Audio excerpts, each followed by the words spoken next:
C'est magnifique. Donc Black Cat and White Wolf rentre dans l'ère numérique. Et aujourd'hui, première vidéo, on va parler guitare avec le chef. Puisque la guitare, c'est le centre névralgique de Black Cat and White Wolf et de tout groupe de rock qui se respecte. Exactement. Yes. Que les bassistes qui vous diront le contraire. Ouais. Donc il va nous montrer un petit peu comment il sonne, comment il fonctionne et comment est-ce qu'on fait pour l'enregistrer et enregistrer un EP à peu près propre avec les moyens du bord. Il a tout dit.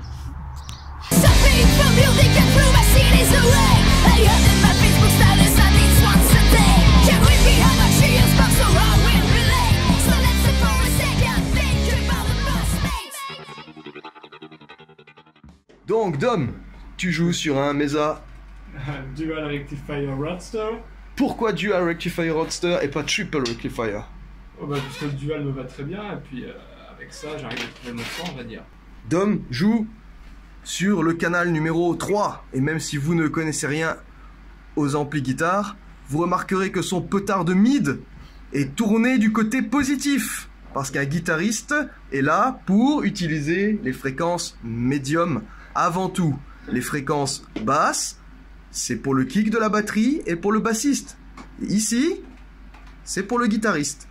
Donc Dom a compris son travail. Ce qui est un bon point. Ok, je trouve ça sympa dit comme ça. Bien sûr que c'est sympa.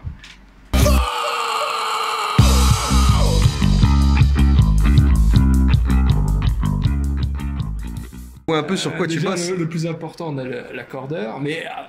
L'accordeur, précise que l'accordeur c'est le plus important. Ah, c'est très le plus important, vaut mieux être bien accordé, un peu moins bien sonné, on va dire. Après, simplement, j'ai juste, on va dire, ma tube Screamer qui m'aide à avoir un bon petit boost et surtout à bien équilibrer avec mon son. C'est ce qui fait vraiment. Ça, j'utilise sur tous mes morceaux. C'est vraiment, on va dire, la pédale principale avec laquelle je tourne le plus. Donc le son Black Cat and White Wolf, c'est donc pas un son magique, c'est le son classique Mesa Boogie, plus tube Screamer tout le temps on, et avec le seul réglage qui existe sur une tube Screamer.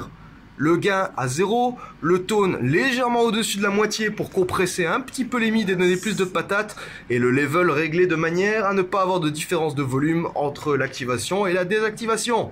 Si vous connaissez un guitariste qui utilise sa tube Screamer autrement, il a tort. C'est important de le signaler.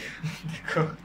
C'est pas la seule pédale d'overdrive qui est bonne sur le marché, il y en a plein, mais celle-là, elle s'utilise comme ça si vous l'utilisez sur un canal saturé, sinon prenez une autre pédale d'overdrive, il y a mieux pour moins cher.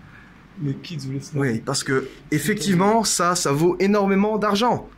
Et on a la chance de pouvoir jouer sur du matériel qui vaut énormément d'argent. Mais c'est pas pour ça qu'on sonne bien.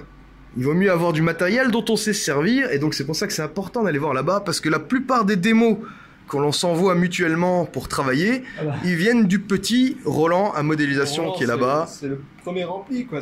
Voilà, c'est l'ampli de travail, c'est l'ampli qui marche, et s'il fallait l'utiliser sur scène, ça pourrait même fonctionner sur scène avec un micro devant, parce que le plus important, c'est de savoir se servir de son matériel. On a déjà joué avec une fois en live au début, hein, avant que j'ai le Mesa, c'était le Roland que je prenais, puis et ça marchait très bien aussi, on va dire.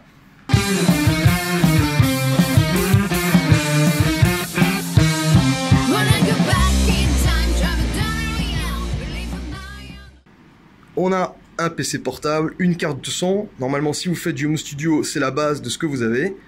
Et donc, on a notre Mesa Boogie Roadster, duquel part un jack depuis la sortie Send Effects, qui va arriver directement en niveau line dans la carte son. Une fois dans la carte son, vous allez obtenir ce type de brouhaha. Vas-y, fais-nous écouter Dom.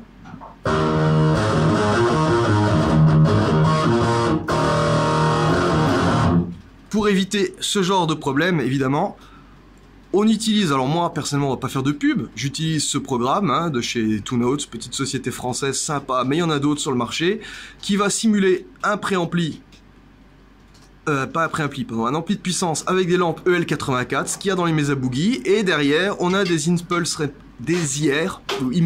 responses, hein, de cab Mesa Boogie, puisque c'est exactement le même cab qu'utilise Dom en live, donc notre setup studio est exactement le même setup qu'en live, juste recréé numériquement. Et donc si on active le plugin, vas-y Dom.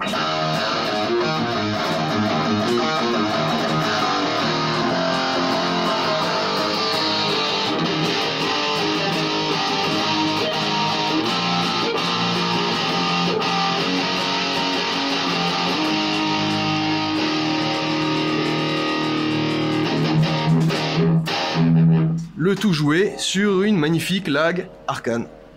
Tu sais ce que t'as comme micro là-dessus? 2 Seymour Duncan, ici. Je sais plus comment on dit. Donc du Seymour en double. En double, voilà. Double. En chevalet et 2 simples. Je pense que tu passes tout ton temps quasiment sur le chevalet. Il est toujours baissé. Voilà. Toujours baissé, ça. On peut pas faire plus rock comme setup. Hein. Tube Screamer to Mesa Boogie via des Seymour Duncan qui restent tout le temps en position humbucker. Enregistré directement sur un câble Mesa Boogie. C'est juste que comme on n'a pas les possibilités d'aller dans un studio avec une acoustique adaptée, il vaut mieux simuler votre cab avec des impulses de bonne qualité plutôt que d'essayer de faire vous-même l'enregistrement avec un SM57 posé devant ou pire encore avec un micro complètement rincé. On a essayé. Ouais, on a essayé. C'est magnifique. C'est magnifique. Voilà, c'est donc la fin de cette session guitare. Et on a le droit à une magnifique transition jour-nuit que les puristes du cinéma sauront apprécier à sa juste valeur. C'est magnifique. Juste un petit mot donc pour préciser, en guise de conclusion, que tout ce que vous avez vu dans cette vidéo est bien évidemment de l'humour. Il existe des milliers de façons différentes de régler son amplificateur guitare, et même si ça m'arrache la gueule de le dire, il existe effectivement différentes manières de régler une pédale Ibanez Tube Screamer. C'est magnifique.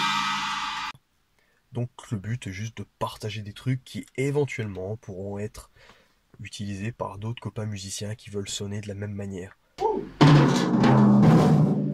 magnifique. Au final, à vous de trouver votre voix. Il n'y a pas de règle définie. Oubliez les tutoriaux internet qui vous disent de brancher une pédale dans un sens, puis dans l'autre, puis etc. Bon, bref, s'il existait un schéma qui vous permet d'obtenir le son du guitariste ultime ou le son du bassiste ultime, ça se saurait depuis longtemps. En musique plus qu'ailleurs, la curiosité reste la meilleure des qualités, l'ego reste le pire des défauts, et les règles sont faites pour être brisées. La plupart des musiciens qui sont vraiment sortis du lot le sont en grande partie parce qu'ils ont brisé les règles. Jimi Hendrix en est le parfait exemple. Et si vous pensez que Jimi Hendrix n'est pas un bon musicien, là je n'ai plus aucune excuse pour vous. Pour la Tube Screamer ça passait, pas pour Hendrix. C'est magnifique. Prochaine vidéo on parlera basse, donc évidemment tout le monde s'en fout, vous pourrez la zapper.